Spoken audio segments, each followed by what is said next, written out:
Okay, thank you sir.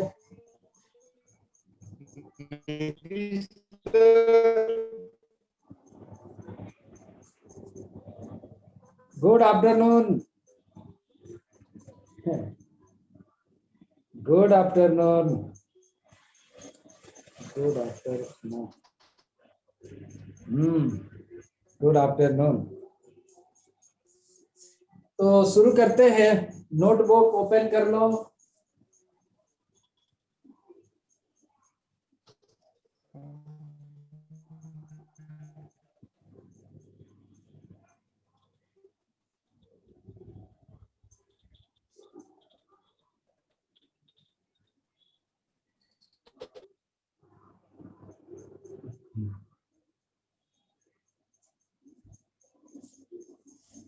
ठीक।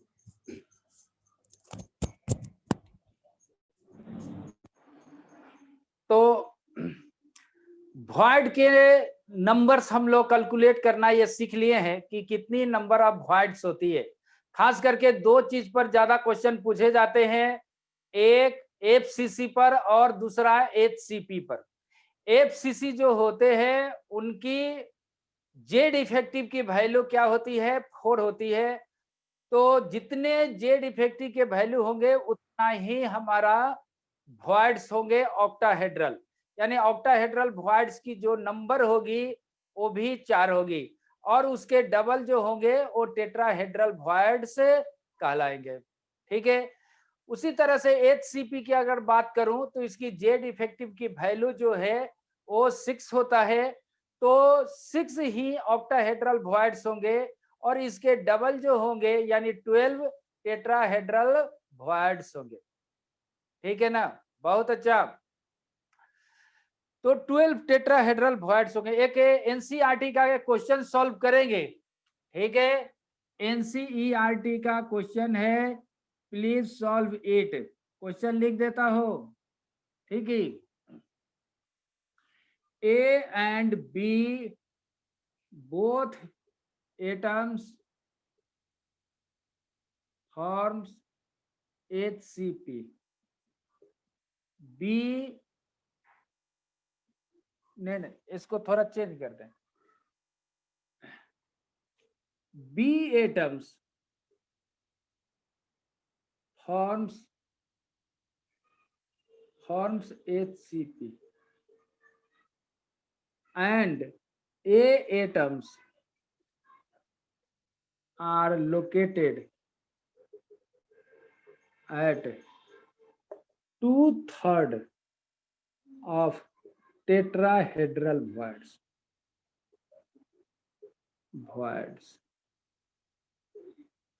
Calculate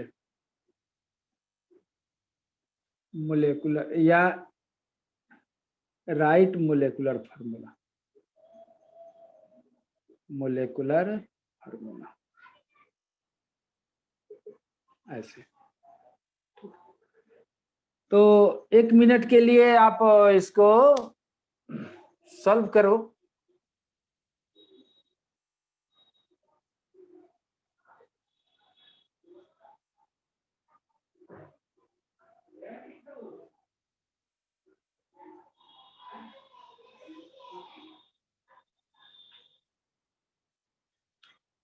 इसकी option क्या होगी, A B, A2B3, A3B2, D AB3।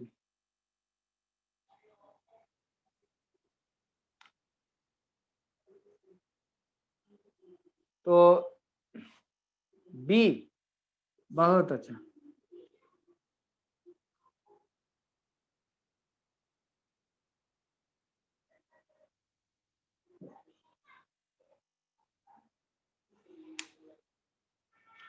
Okay, एक ने बताया, लेकिन कैसे, तो देखो HCP के लिए जेड इफेक्टिव 6। ठीक है, तो टेट्राहेड्रल वॉइड्स जो होंगे 2 × 6 12, ऑक्टाहेड्रल वॉइड्स जो होंगे 1 × 6 यानी 6। ठीक है। बी जो है वो लैटिस यानी B forms unit cell. Unit cell इसका अर्थ ये है कि बी का नंबर जो होगा वो 6 होगा, ए का जो नंबर होगा 2/3 जो है टेट्राहेड्रल वॉइड्स। तो ये इतना लिख देंगे, ये 4 से कट जाएगा, ये 8 होगा, तो ए की नंबर 8 होगी। मोलेकुलर फार्मूला लिखना है तो ए 8, अब बी क्या होगा 6। इसका सिंपलेस्ट लिखना है इंटीग्रल तो A4B3 ऐसे लिखे। अब बहुत अच्छा, A4B3 ये नहीं होगा, यहां पर A4B3 लिखना होगा। हमें ऑप्शन नहीं दिए थे, ये B3 लिख दिए थे, ये गलत छोड़ दिया था, A4B3। ठीक,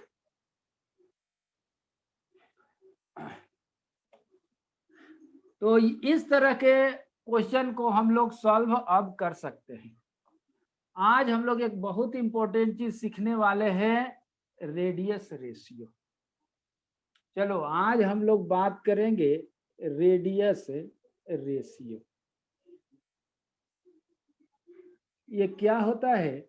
रेडियस ऑफ कटायन और रेडियस ऑफ एनायन। ये आर का मतलब रेडियस, आर बोले तो रेडियस, सी बोले तो कटायन, और उस पर कौन चार्ज होता है? पॉजिटिव। ए का मतलब यहाँ पर है एनायन, एनायन पर कौन चार्ज है? नेगेटिव।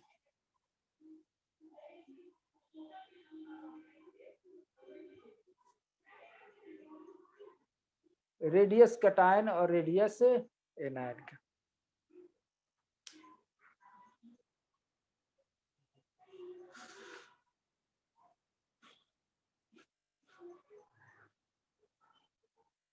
हो गया ना? तो पहले इसे देखो, कोई भी एटम हो, कटायन की रेडियस, कटायन रेडियस जो होता है वो नॉर्मली स्मॉलर होता है एनायन रेडियस से, एनायन रेडियस से।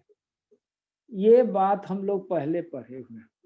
जैसे एक एग्जाम्पल देखो, अगर मैं कहूं सोडियम और सोडियम प्लस की, ठीक, तो दोनों में किसकी साइज बड़ा है? तो इसका, क्योंकि सोडियम न्यूट्रल है और ये हमारा कटायन है। ठीक है, तो कटायन की रेडियस छोटा होता है न्यूट्रल से। इसके लिए दो कॉज है, एक साइज, एक कॉज है वैलेंस सेल का डिक्रीज होना, और दूसरा प्रोटॉनिक चार्ज इंक्रीज होना रिस्पेक्ट टू इलेक्ट्रॉन्स। ठीक, इसको कैसे समझते हैं आप? इसको देखो, सोडियम में 11 इलेक्ट्रॉन होते हैं, इसको प्रोटॉन में अगर मैं बताऊं तो सोडियम के 11 प्रोटॉन्स होंगे, उसमें फर्स्ट एनर्जी सेल, सेकेंड और थर्ड। फर्स्ट में 2 इलेक्ट्रॉन, सेकेंड में 8 और थर्ड में क्या होते हैं? ये रुक जाए, इसको क्लीन कर देने दो।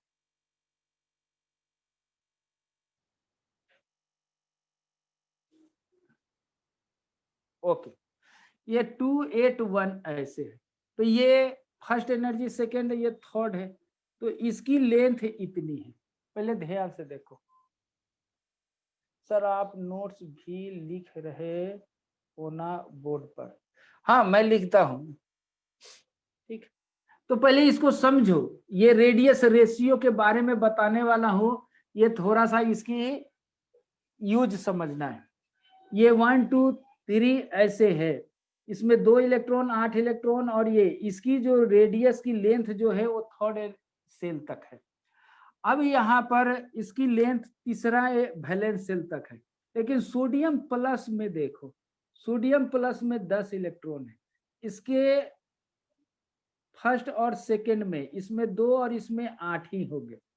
तो इसका अर्थ यह कि ये फर्स्ट एनर्जी सेल सेकंड को यूज कर रहा है, ये थर्ड का, तो इसलिए साइज किसकी बड़ा होगी बताओ? Sodium is greater than sodium plus, ठीक है ना, ड्यू टू साइज। इसमें थर्ड तक है और इसमें सेकंड तक। अब यहां पर अगर मैं बात करूं Mg का, Mg में 12 इलेक्ट्रॉन्स होते हैं, 12 प्रोटॉन्स होते हैं, ठीक। तो आप देखो न्यूक्लियस में 12 प्रोटॉन्स, तो इसमें पहला में 2 और तीसरे, इसमें 2 इलेक्ट्रॉन, इसमें 8 और इसमें 2, ठीक है।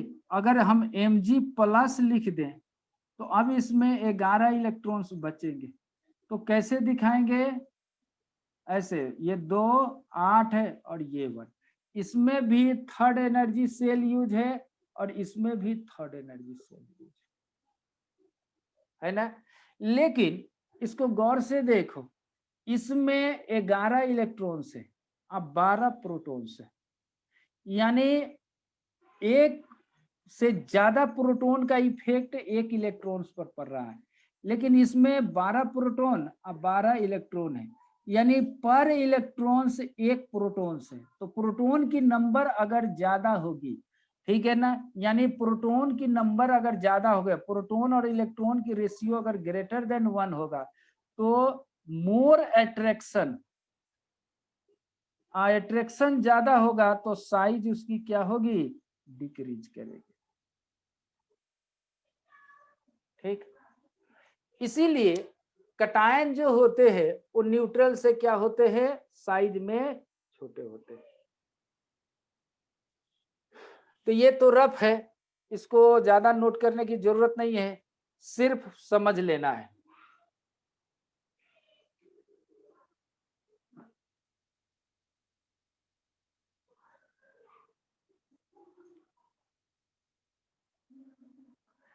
अब इसी को ध्यान से देखो, अगर मैं फ्लोरीन और फ्लोरीन एनायन की बात करूं, ये न्यूट्रल है और ये एनायन है, ये कब बनेगा? जब एक इलेक्ट्रॉन्स इसमें आएगा। इसमें फ्लोरीन में देखो 9 इलेक्ट्रॉन्स है और 9 प्रोटॉन्स, अब इसमें 10 इलेक्ट्रॉन्स है और 9 प्रोटॉन्स।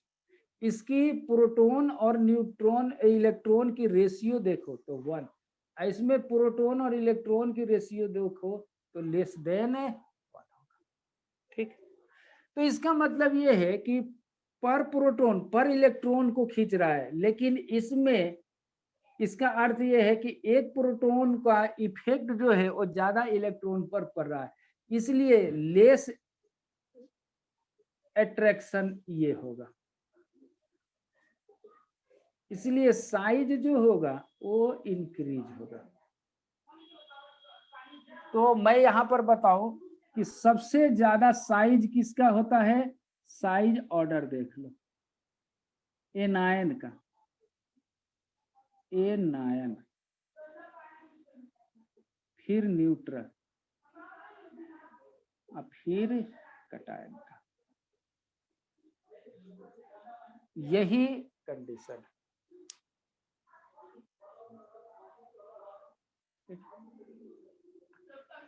तो आज हम लोग बात करने वाले हैं रेडियस रेशियो। तो मैं यहां पर फिर से लिख देता हूं, रेडियस रेशियो, रेशियो, ये जब भी रेडियस रेशियो डिफाइन किसका है? कटायन का और एनायन का। तो कटायन की साइज जो होती है वो स्मॉलर होती है 9 से, तो लेस देन इसकी वैल्यू क्या होगी? 1, ठीक, ओके। कटायन की साइज, हाँ पहले मैं सब बताऊंगा, लेकिन रेडियस रेशियो पहले हम लोग लिखेंगे। अब ध्यान से देखो, रेडियस रेशियो किसके लिए है? तो फॉर ए आयोनिक कंपाउंड्स के लिए होंगे, यानी किस तरह के क्रिस्टलाइन सॉलिड के लिए ये अप्लाई होगा, जिसमें आयनिक बॉन्ड बना हो या आयनिक कंपाउंड के नेचर का हो, उसी के लिए ये रेडियस रेशियो अप्लाई होगा, क्योंकि आयनिक कंपाउंड में ही कटायन होंगे और एनायन होगा, तभी ना उसकी रेडियस रेशियो लेंगे। तो जिसमें कटायन और एनायन नहीं होगा तो उसका कटायनिक रेडियस और एनायनिक रेडियस नहीं होगा, तो ये रेशियो नहीं होगा। तो हमेशा याद रखना है कि रेडियस रेशियो में कटायन और एनायन का यूज करते हैं। इसके लिए एजम्पशन में लिखा जाता है कि all cations and anions, all cations and anions are, ठीक है ना, परफेक्टली सॉलिड, परफेक्टली सॉलिड होते हैं, एंड शेप जो होता है बी स्फीयर, स्फेरिकल, और उसकी स्फेरिकल होता है, ठीक है। अभी यहां पर देखो, इसमें और भी है कि cations always,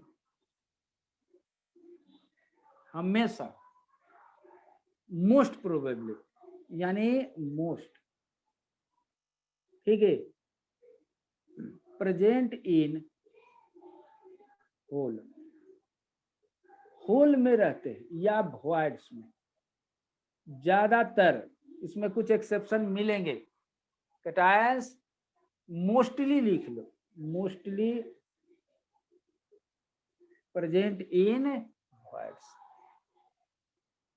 and anions forms unit से, क्रिस्टल का यूनिट सेल का फॉर्मेशन करते हैं, ठीक। अब देखो, वॉइड्स की हमेशा स्पेस छोटा होता है एनायन से, और इस कटायन की साइज भी छोटा होता है, इसीलिए उसके अंदर रह जाते हैं। तो हमेशा कटायन की रेशियो, रेडियस छोटा होगा एनायन के रिस्पेक्ट में। अब बात करते हैं आगे के, ये इतना हो गया ना,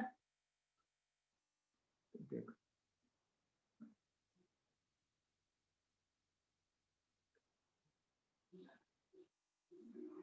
हाँ, अब इसी के आगे लिखेंगे normally, normally anions surrounds by cation. Normally cations के सराउंडिंग क्या होते हैं, एनायंस होते हैं, ठीक। More size of cation, more number of anion surrounds,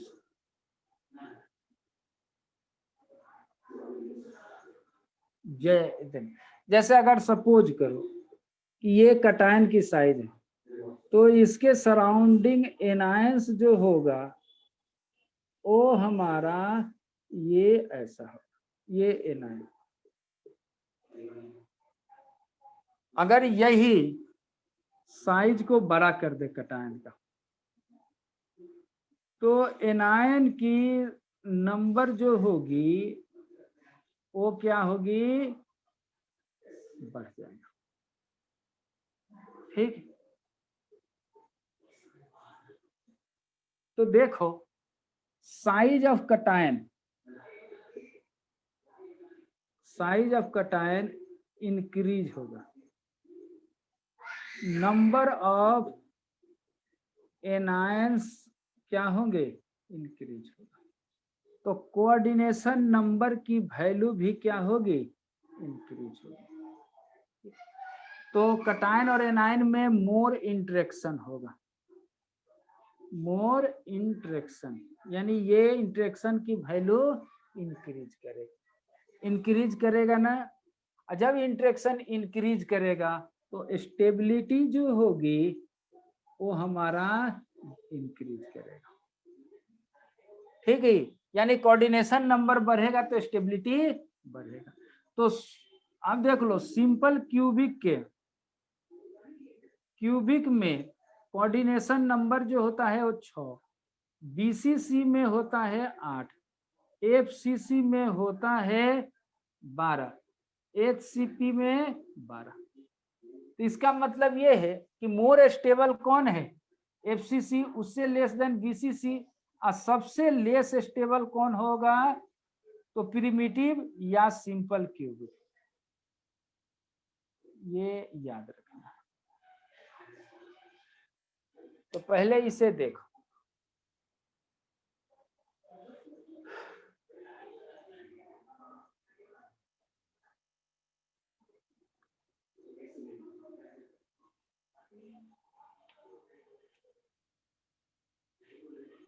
हो गया।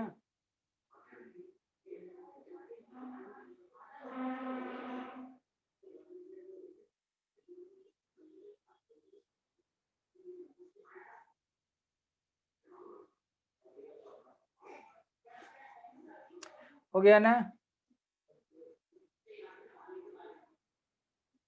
अब यहां से देखो, ये एनायन और ये एनायन ये टच किए हैं।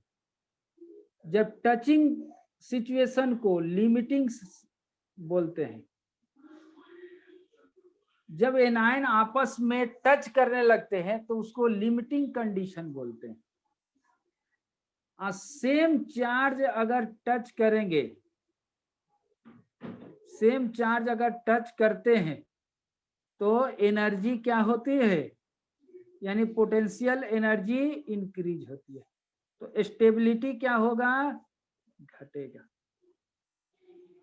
ठीक, तो हमेशा कटायन के सराउंडिंग एनायन जो होना चाहते हैं वो क्या होते हैं, अलग अलग होना चाहते हैं। जितने ज्यादा फैसला होगा यानी सेपरेशन होगी, उतना ही क्या होगा, लेस पोटेंशियल एनर्जी होगा और मोर स्टेबल होगा। लेकिन लिमिटिंग कंडीशन में ये नजदीक होंगे। ठीक है, तो ये लिख लो।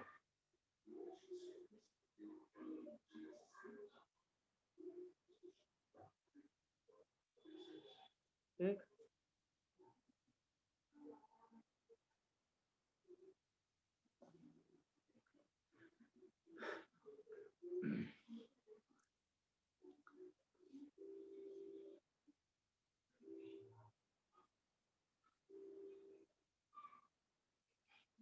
अब एक बात करते हैं, ट्राइगोनल वॉइड।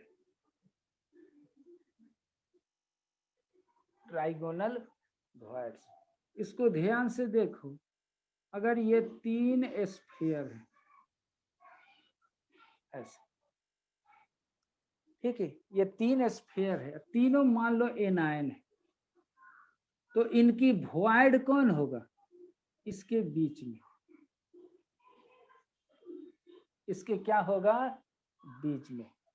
वॉइड्स का मतलब होता है खाली जगह, एम्प्टी स्पेस। जैसे अब देखो कि 3 बैलून ले लो और तीनों को एक साथ कर दो, तो उसके बीच में खाली जगह कुछ दिख रहा है ना, डिप्रेशन जैसा, उसी को क्या बोलते हैं, वॉइड्स। अब वो तीनों को देखोगे तो ऊपर से नीचे तक है वो जगह खाली दिखेगा। तो अगर उसमें एकदम छोटा सा स्फीयर डालो तो जाकर उसमें क्या हो सकता है, फिट हो सकता है कि नहीं। अगर उसकी साइज इस के साइज के बराबर है तो जाकर इन बिटवीन क्या हो सकता है, उसमें लॉक हो जाए। और इसको मैं प्लस लिख देता हूं, ठीक। तो ये जाकर ये ऐसा हो जाएगा, ठीक है। अगर ये मैं ये कहना चाहता हूं कि कटायन की साइज जो है, अगर 2 यूनिट इसमें जाकर क्या हो रहा है, फिट हो रहा है, जाकर पूरी तरह से फिट हो जाए किसी पार्टिकुलर एनायन के रिस्पेक्ट में। अगर यही रेडियस ऑफ कटायन 1 यूनिट का हो जाए, छोटा हो जाए, तो क्या इसके अंदर रुकेगा, वो नीचे जाकर गिर जाएगा, ठीक है ना। तो इसका अर्थ ये है कि ये जो 2 यूनिट के करस्पॉन्डिंग जाकर फिट बैठता है, उसके करस्पॉन्डिंग कब होगा कि जब ये एनायन आपस में टच में होंगे। तो जब एनायन आपस में टच में होते हैं, उसी को क्या बोलते हैं, लिमिटिंग कंडीशन। यानी लिमिटिंग कंडीशन का मतलब होती है कि अंडर लिमिटिंग कंडीशन, देखते चलो, अंडर लिमिटिंग कंडीशन, ठीक है, कटायन जस्ट फिट इनटू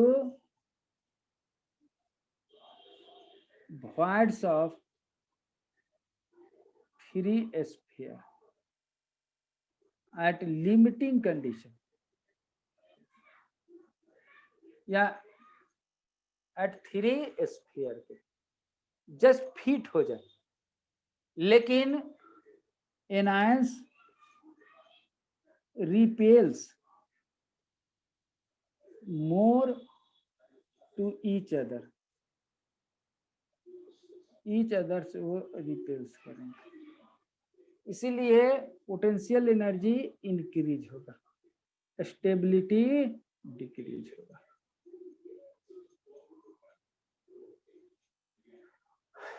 ठीक,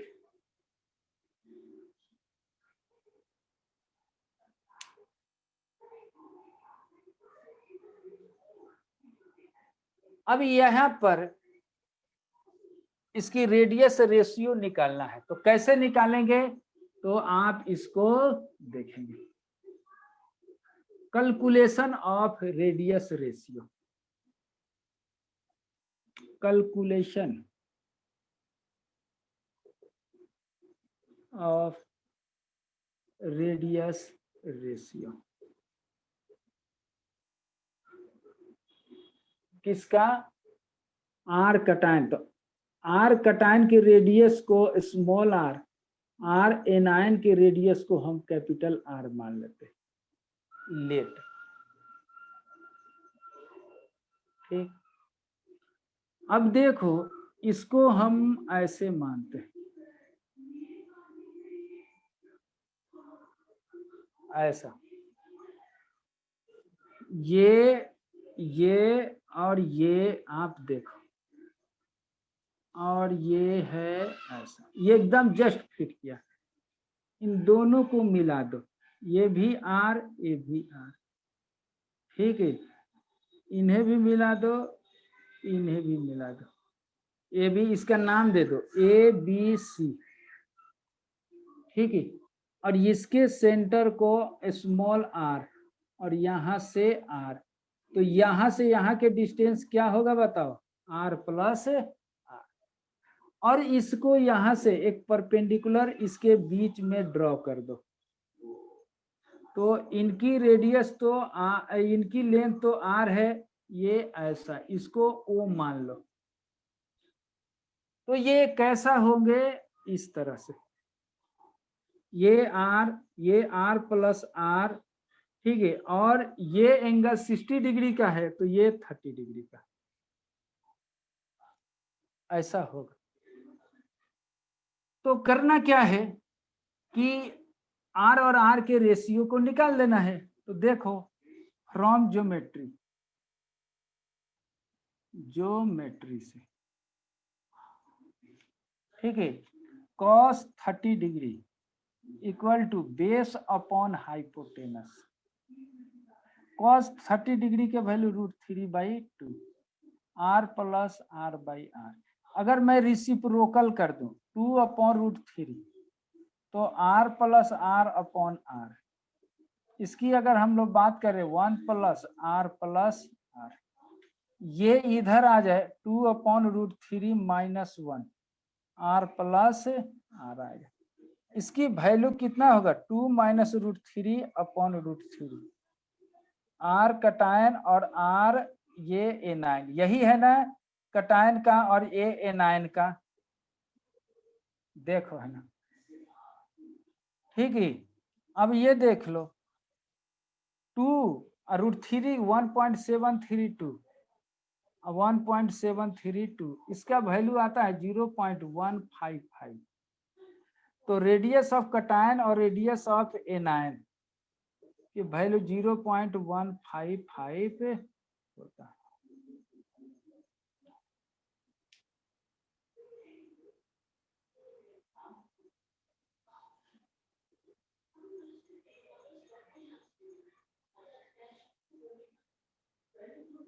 तो पहले लिखो, तब तक मैं इंक में पहले मार्कर में इंक डाल दूं।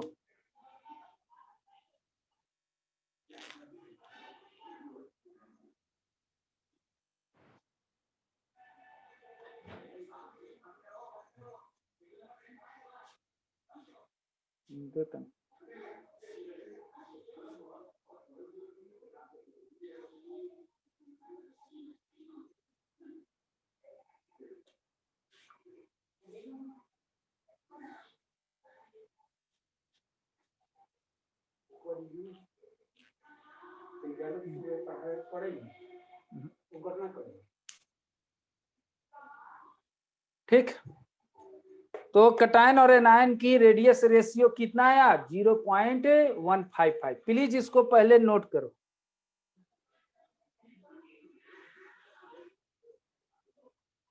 समझ में नहीं आ रहा है? अच्छा ठीक है, मैं समझाता हूं, पहले इसको कॉपी कर लो एक बार।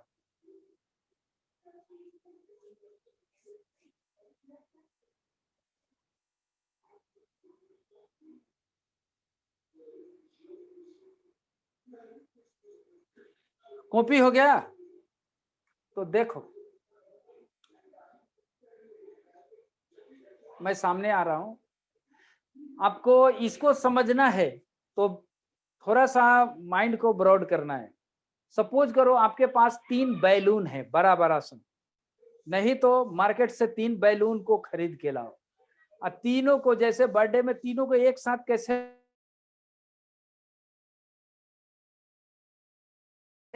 चिपकाते हो दीवार पर, ठीक है ना? ओके, तो आप उसे देखो, आप देखोगे बीच में एक खाली सा जगह रहेगा, ठीक है? हाँ, तो कोरोना क्यों, और सब खाना खाते हो और सब खरीदते हो तो उसमें कोरोना नहीं है, वो सैनिटाइज कर देना उसको, ठीक है ना? अब फिर खरीद लेना।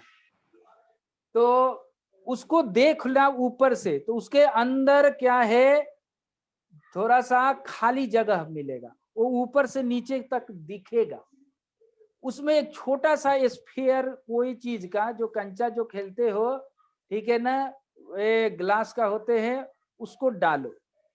डालोगे तो बहुत छोटा रहेगा, तो वो ऊपर से नीचे जाकर गिर जाएगा, उसके अंदर लॉक नहीं होगा। उसकी साइज बढ़ाते जाओ तो उसमें एक ऐसा आएगा कि जाकर सिर्फ लॉक हो जाएगा, जस्ट अटक सा जाएगा, ठीक है? जस्ट अटक सा जाएगा, यानी वो फिट हो जाएगा उसके अंदर, ठीक है? उसके अंदर जाकर क्या हो जाएगा, फिट हो जाएगा, एकदम फिट हो जाएगा, ठीक है? तो वो कंडीशन को लिमिटिंग कंडीशन बोलते हैं।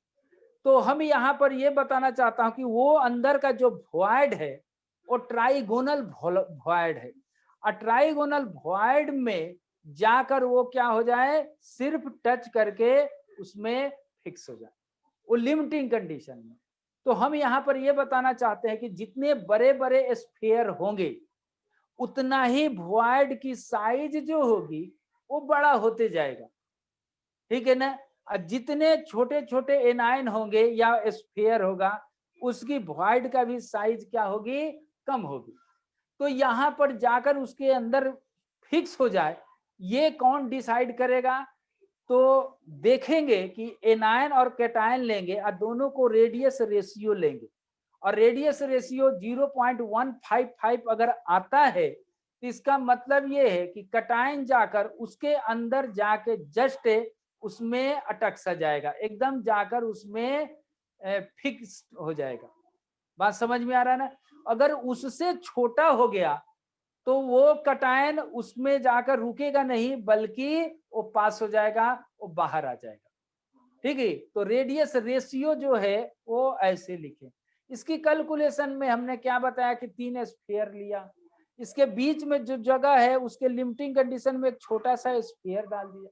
छोटा स्फीयर कटायन है, इसकी रेडियस r प्लस है, ठीक है, और ये कैपिटल लेटर R ये है। ज्योमेट्री के हेल्प से ये देख लो इक्विलेटरल ट्रिंगल बना 60 डिग्री, फिर बीच में 30 डिग्री, और ये रेडियस r प्लस r है, और इसी को हमने ये कैलकुलेट करके कितना बनाया 0.155। हाँ 0.155 ये है 155, ठीक है ना। ये चीज हम लोग को समझ में एक आया। r की 1 कैसा, यहां पर आप देखो तो r डिवाइडेड, इसको हम कैसे लिख सकते हैं r upon r, r plus r, तो ये दोनों तो एक हो जाएगा तो 1 हो जाएगा, ठीक है। तो मैं यहां पर ये कहना चाहता हूं कि इस सिचुएशन में रेडियस रेशियो जो होगा वो क्या होगा 0.1, ये सब, ठीक है। यानी r plus r c plus और r a माइनस, ठीक है ना, कि वैल्यू या तो 0.155 हो या इससे क्या होना चाहिए ज्यादा होना चाहिए, ठीक है ना। तभी जाकर वो क्या बनेगा ट्राइगोनल वॉइड्स बनेगा। इसकी वैल्यू ज्यादा होना चाहिए।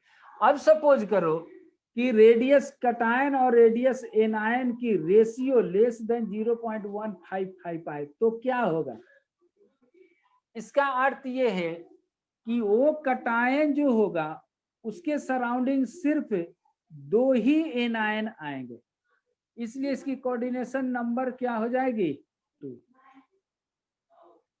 इसका मतलब ये है कि ये लीनियर होगा, यानी दोनों के इन बिटवीन होगा। बात समझ, इसकी सेंटर एक सेंटर एक लाइन में होगा, इसीलिए ये लीनियर होगा। कब, जब ये रेडियस रेशियो कटायन और एनायन का 0.155 से कम होगा, ठीक है।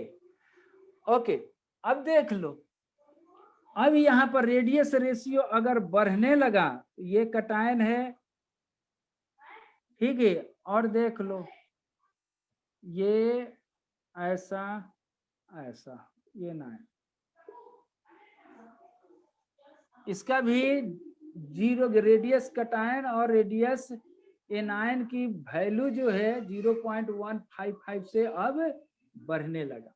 जैसे ये बढ़ेगा, ये तीनों जो होंगे वो हमारा अनटच पोजीशन में होगा, अनटचिंग होगा, अनटच्ड एनायंस। और जितने अनटच्ड होगा ये डिस्टेंस इसकी बढ़ेगी, ठीक है ना, तो ये सिर्फ क्या होगा, इसकी पोटेंशियल एनर्जी डिक्रीज करेगा और स्टेबिलिटी हमारा क्या होगा इंक्रीज होगा। ये कब तक अलग रहेंगे, जब तक ये फोर्थ वाला इसमें एंट्री का जगह नहीं बना लेता है तब तक ये फैल सकते हैं। लेकिन अगर फोर्थ वाला अगर इसमें एंट्री बना ले तो इसका अर्थ ये है कि आकर वो भी एकोमोडेट कर लेगा। उसके करस्पॉन्डिंग, मैं फिर बताता हूं, उसके करस्पॉन्डिंग टेट्राहेड्रल वॉइड्स बनेगा। तो टेट्राहेड्रल वॉइड्स लिखता हूं और इसको समझ लो, ट्राइगोनल वॉइड के बाद टेट्राहेड्रल वॉइड्स।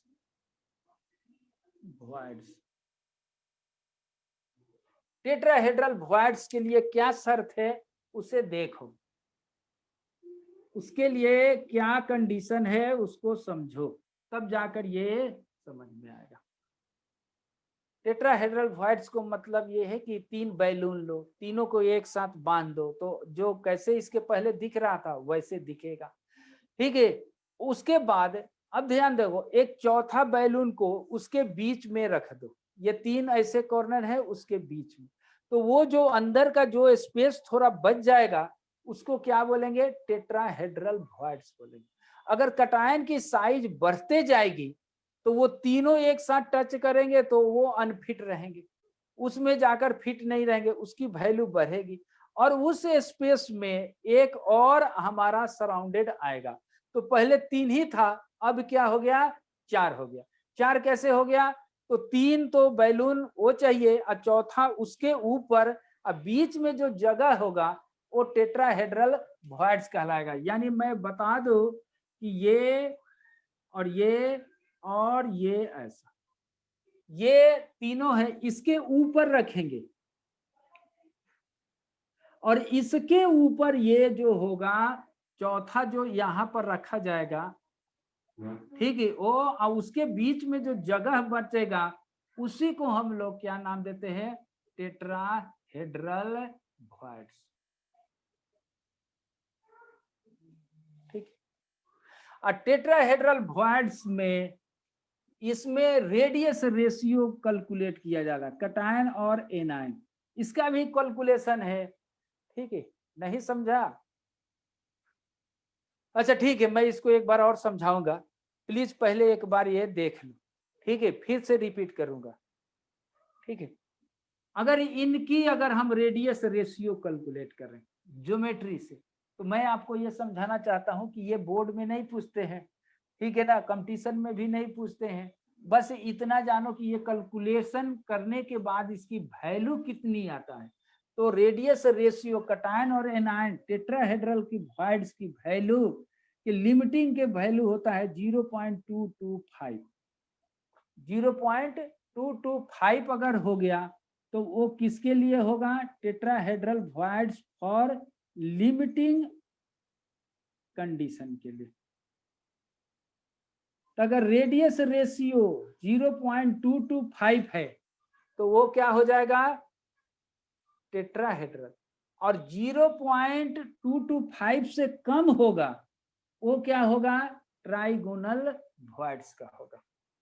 ठीक है, ट्राइगोनल वॉइड्स होगा और ये ऐसा होगा। तो एक कंडीशन लिख देता हूं, वो आपको कॉपी करना है और यही आपको याद करना है।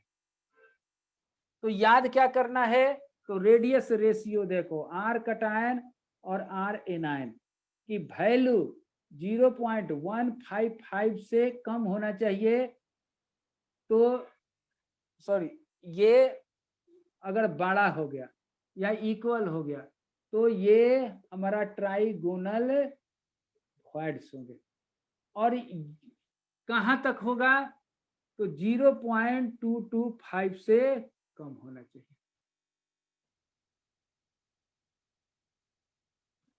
ट्राइगोनल वॉइड्स के लिए ये होता है। टेट्राहेड्रल के लिए यहां पर लिखते चलता हूं, टेट्राहेड्रल वॉइड्स के लिए क्या कंडीशन होता है कि आर कटायन की रेशियो, आर एनायन की रेशियो 0.224 लिमिटिंग कंडीशन के लिए होता है। तो या तो इससे क्या होना चाहिए, इक्वल या ग्रेटर होना चाहिए। अब कहां तक जाना चाहिए, तो आगे बताएंगे 0.414 तक टेट्राहेड्रल वॉइड्स। अगर ये कटायन और एनायन इसके रेंज में आता है तो वो कौन सा वॉइड बनाएगा, टेट्राहेड्रल वॉइड्स। ठीक, एक और है ऑक्टाहेड्रल वॉइड्स, ऑक्टाहेड्रल वॉइड्स। ये आर कटायन और आर एनायन की रेशियो जो है वो क्या होना चाहिए, 0.414 और किससे कम होना, 0.732।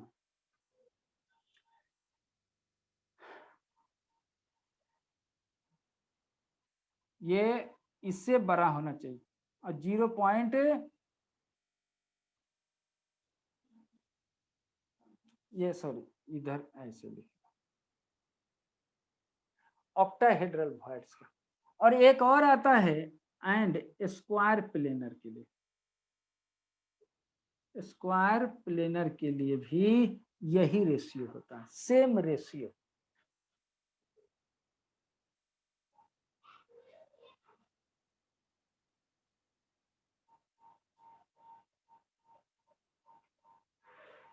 Just a minute.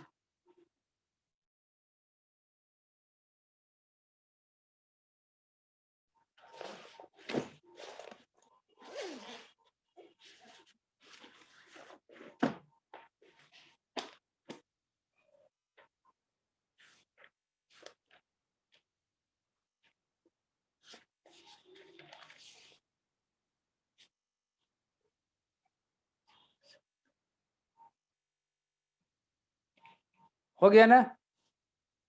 बस ठीक। अब एक आता है बीसीसी का, बॉडी सेंटर क्यूब का, उसका रेडियस कटायन और एनायन की जो वैल्यू होती है,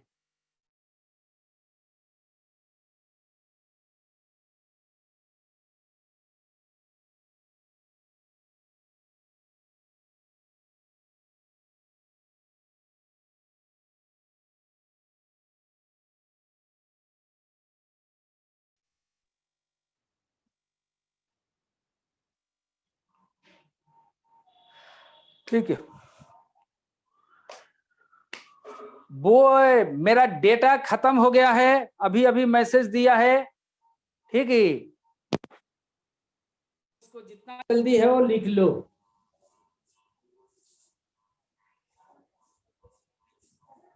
ये आप लिखो, और आज के लिए इतना।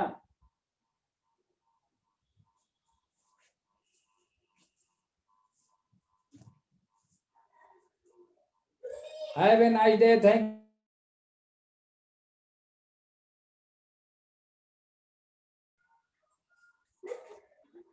ओके, पूरा नेट खत्म हो गया।